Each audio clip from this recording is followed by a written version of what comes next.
17 iyun 2026-cı ildir. Bu gün ən gözəl günlərdən biridir. Bu gün bizim tibb işçilərinin günüdür. Həkimlərin günüdür. Bəli, dünyada həkimlər çoxdur. Azərbaycan həkimlərinin digər həkimlərdən fərqi nədir? Mən bu adi dildə deyim hamı üçün. Bizim həkimlərin də etiraf elədiyi kimi Azərbaycan tibbi preparatlar, dərman ləvazimatları demək ki, yox səviyyəsindədir. Bizim həkimlərin digər həkimlərdən fərqi odur ki, bizim həkimlər bacarıq, qabiliyyət, savad və təcrübə hesabına insanların sağlamlığı ilə məşğul olurlar. Digər həkimlər isə yüksək bahalı dərmanlar, yüksək dozlarla dərman preparatları hesabına insanları çalışırlar sağaltmağa. Bahalı pullar sayəsində.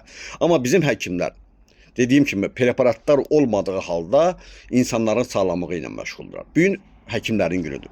Bizim həkimlərin digər tibb işçilərindən fərqi odur ki, bax yadınızda salın 2-ci Qarabağ müharibəsi və yaxud indi Ukraynada Rusiya və yaxud İran, İsrail arasında müharibə gedir. Hətta Ermənistanla bizim aramızda olan heç bir ölkənin həkimləri könüllü olaraq cəbhə bölgəsinə getmir.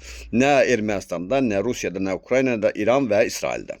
Amma bizim həkimlər, mən tanıdığım ən yaxın qohum əqrabamı bildiyimiz, ən yaxın adamlarımız həkim olaraq öz iş yerinə ataraq heç bir təmənna güdmədən cəbhə bölgəsinə könüllü olaraq yola düşdülər və öz hesablarına insanların sağlamlığı ilə məşğul olmağa başladı. Təsəvvür edin, bu dünyada olan bir insanlar olmayan bir halda öz vəsaitləri hesabına əskərlərimizin qayğısına çəkdilər.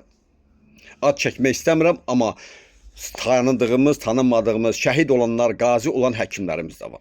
Dünyada bu təcrübəsi olan ikinci bir dövlət yoxdur. O, bu gün münasibətilə bütün həkimlərimizi, kiçik personaldan yüksək personala qədər hamını bu xoş gün münasibəti təbrik eləmək istəyirəm. Sağ olun, var olun, nə yaxşı ki siz varsınız. İnsanların sağlamlığına demək olar ki, yalın əllə, savad və bacarıqla, təcrübə ilə durursunuz. Sağ olun.